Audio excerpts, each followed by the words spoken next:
Former President Trump is facing a new controversy amid the January 6th hearings and speculation of a 2024 run. The Trump National Golf Club in Bedminster, New Jersey, is reportedly set to host its first tournament for the new LIV Golf series. That, of course, is funded by Saudi Arabia, and that tournament is coming up later this month. The series will later close at Trump's Miami golf course in October, and that's a move that's expected to bring millions to his golf courses. It's also raising some questions. We will raise those questions now to Julia Manchester. She's a national political reporter from The Hill.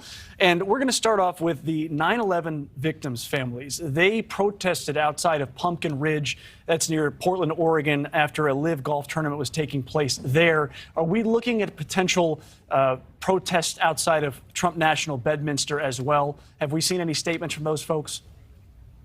Yeah, I think it's very possible that we will see protests outside of Trump's golf courses. Look, this is a very controversial move that President Trump and his organization is making to have, the LIV Golf company be able to host some tournaments. Now, I think there's a number of different layers here, Mitch, that sort of explain partially why President Trump is doing this. We know that he's had somewhat of a feud with the PGA in the past. In 2016, we know that the PGA pulled its tournaments from his golf courses, citing some remarks he made on the campaign trail, which were considered bigoted. And then, of course, in 2021, after the January 6th attacks on the Capitol, the PGA did the same thing. We know that Trump and the PGA came to a settlement over the feud at the end of last year. But, of course, there's also issues between the PGA and LIV Golf, and that, LIV Golf, has, allies of LIV Golf have essentially accused the PGA of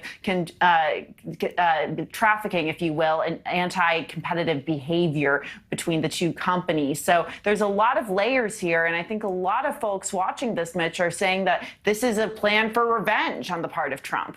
Well, that's what I was going to ask you next. LIV Golf pays very well. That's part of the reason that everyone keeps doing these tournaments. But we also have seen sometimes petty behavior from the former president. So is this more petty, or is it about money, or is it sticking it to the PGA?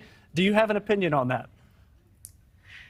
From what I've read and from what I've heard so far, Mitch, I would say that it's a number of factors, and some of it could be petty. Some of it could have to do with money. I think there's a number of different factors going into the decision making on the part of President Trump and LIV Golf. But I think at the end of the day, when we take a step back, we have to realize that this involves Saudi Arabia. And we know that Saudi Arabia is obviously in the news. Saudi Arabia has a, controversial and, somewhat fraught relationship sometimes with the United States. But, even though that Saudi Arabia definitely had ties to the 9/11 attacks, and we know that the U.S. has very much hit back on Saudi Arabia's human rights abuses, including the murder of Jamal Khashoggi, the Washington Post journalist that was traced back to the top of the Saudi Arabian government. I think we're still seeing some of these major figures, whether it's in U.S. politics, U.S. business, we still see them having ties to Saudi Arabia, and it shows what kind of influence that country has on U.S. entities. Well, Julia, let me break in here, because that's my next question for you. It's impossible right now kind of to separate Trump's businesses and how successful they may be from his campaign, since he's funding his own campaign. So how big of a concern is that Saudi Arabia is getting involved in presidential politics here by hosting this LIV Golf tournament at a Trump course and thus giving his organization money?